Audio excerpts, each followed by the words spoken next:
देखिए एनसीईआरटी कायदे से जिस उम्र में पढ़ लेनी चाहिए थी तब तो पढ़ी नहीं हम लोगों ने, है ना।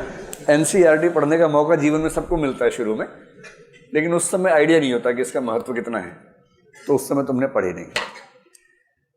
अब जो है मैं आपसे ये कहूंगा कि अगर आप चाहें तो पढ़ें। कोई एनसीईआरटी पढ़ने से केवल फायदा ही होगा, नुकसान नहीं होगा।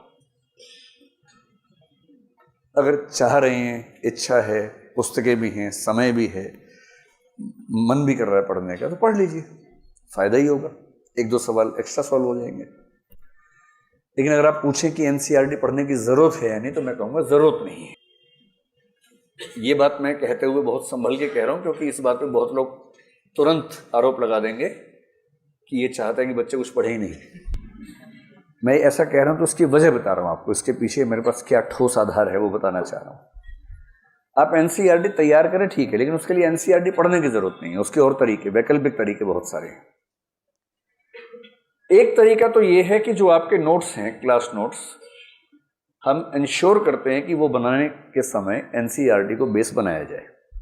एनसीईआरटी बेसिकली किन चीजों की पढ़ते हैं? अब हिस्ट्री, ज्योग्राफी, साइंस, इन तीन की तो पढ़ते हैं। बाकी तो एनसीईआरटी मतलब नाम मात्र की हैं बाकी चीजों में। तो इन तीनों के नोट्स में हम इंश्योर करते हैं कि आपके नोट्स में एनसीईआरटी का कंटेंट शामिल हो जाए, तो अलग से पढ़ने का फायदा है नहीं। दूसरा, नोट्स के अलावा एक आपको सीरीज मिली होगी क्विक बुक्स की, कुछ मिल गई होंगी। कुल 6 बुक्स आने वाली हैं, 3 आ चुकी हैं। 3, एक तो 4 दिन में आने वाली है भूगोल की, इकोनॉमिक्स के अगले महीने, और साइंस की भी दिसंबर का अंत होते होते आ जानी चाहिए। वो आपको मिलेंगी ही मिलेंगी सारी। क्विक बुक्स जो टीम लिख रही है उसमें करीब 8-10 लोग हैं एक क्विक बुक पे। उनके साथ जो ही मीटिंग्स होती हैं, हर एक मीटिंग में जो एक निश्चित बात राष्ट्रगान की तरह गाई जाती है उसमें, वो ये है कि एनसीईआरटी का एक भी पॉइंट नहीं छूटना चाहिए।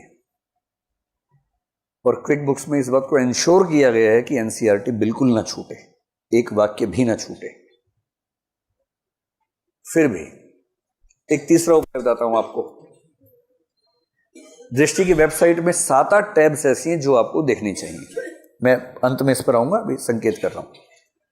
अगर आप दृष्टि की वेबसाइट में हिंदी वाले हिस्से पर जाएंगे तो उसमें एक टैब आपको नजर आएगा जिसका नाम है एनसीईआरटी। कभी इस पर जाइए, इसको क्लिक कीजिए, बड़ा मजा आएगा आपको क्लिक करने पर।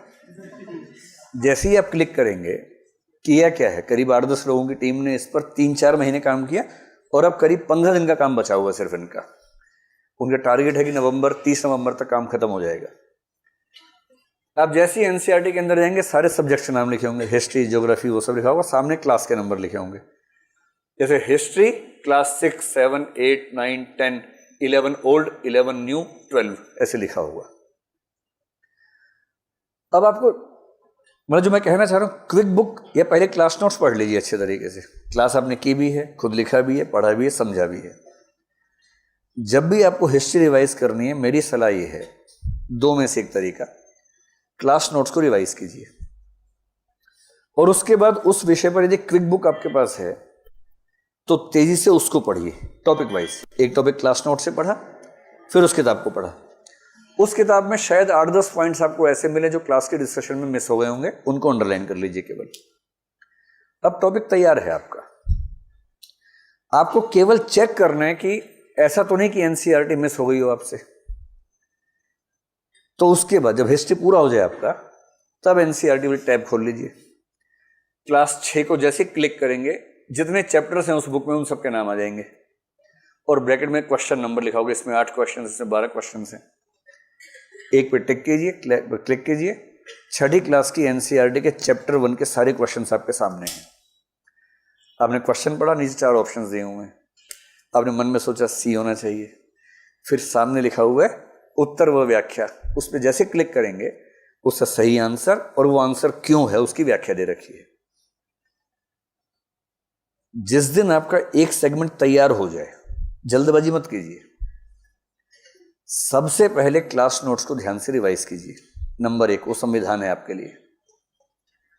उसके बाद अगर उस विषय पर क्विक बुक है, जो कि सभी पे है ही, कहने की बात नहीं, केवल कल्चर पे नहीं है, कल्चर पे अलग से किताब है ही आपके पास,